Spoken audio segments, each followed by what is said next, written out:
एकाग्रता बढ़ाने के लिए सबसे अच्छा आसन है ताड़ासन। अगर आप लोगों ने कभी किया हो ताड़ासन, तो दोनों हाथों को बिल्कुल ऊपर उठाकर और एक पैर पर खड़े हो जाइए। एक पैर दूसरे पैर के यूं करके घुटने के पास रख लीजिए और हाथ ऊपर करके एकदम संतुलित खड़े हो जाइए। अब ये संतुलित खड़े होना क्या है? बेसिकली जब हम चल रहे होते हैं धरती पर, तो दोनों पैर हमारे टिके होते हैं। दोनों पैर टिकाकर खड़े होने की हमें आदत पड़ चुकी है, वो काम अब हमें कठिन नहीं लगता, तो उसके लिए एकाग्रता की जरूरत नहीं पड़ती। तो आपको यदि अपने को एकाग्रता बढ़ानी है तो आप क्या कीजिए, अपने शरीर को एक टास्क दीजिए, एक काम दीजिए, लक्ष्य दीजिए कि तुम्हें 5 मिनट तक एक पैर पर खड़े रहना है। अब एक पैर पर खड़ा होना कोई प्रतिदिन का काम तो है नहीं जिसकी मुझे आदत है। इस काम के लिए तो एकाग्र करना पड़ेगा मन को। तो अब आप शरीर कांपेगा, आपका संतुलन भी बिगड़ सकता है। उस संतुलन को बनाए रखने के लिए जो पूरे शरीर पर अपने मन को लगाना पड़ेगा, एक एक अंग को अपने नियंत्रण में रखना पड़ेगा।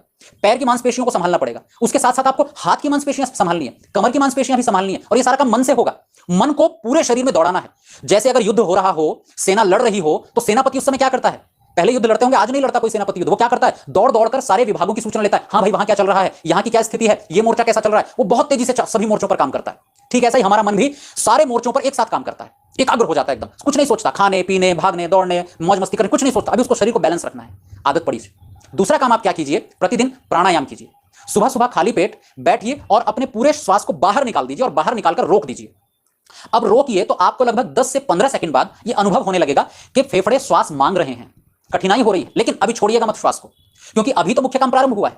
जैसे ही आपको कष्ट होने लगेगा, अंदर थोड़ी सी घुटन होने लगेगी, वैसे ही मन जो कुछ कुछ सोच रहा था, अजीब अजीब चीजें सोच रहा था, वो एकदम मन वहां से एकदम यहां पर आएगा और एकाग्र हो जाएगा। क्योंकि अब जान का सवाल है, बात प्राणों पर बनाई है, सांस नहीं मिल रही, घुटन हो रही है, मन एकदम दौड़ के आएगा और यहां एकाग्र हो जाएगा और उसका पूरा फोकस इस बात पर रहेगा श्वास लीजिए। लेकिन आप श्वास मत लीजिए, कम से कम 30 सेकंड अपनी श्वास को रोकिए और फिर आराम से, जब आपको लगे अब तो रुकेगा ही नहीं, धीरे से श्वास को छोड़िए और फिर अनुभव कीजिए आपका मन पहले से अधिक एकाग्र है। पहले ही प्राणायाम में आपको लग जाएगा मन एकाग्र हो गया।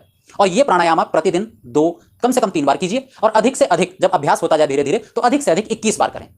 तो 2 काम करें, शरीर को अपने आदत डालें कठिन कार्यों को करने की, जिसमें ताड़ासन एक प्रमुख आसन है, और प्राणायाम में बाह्य प्राणायाम आप करें, श्वास को रोकें और आदत डालें, मन अपने आप रुकेगा। अब हम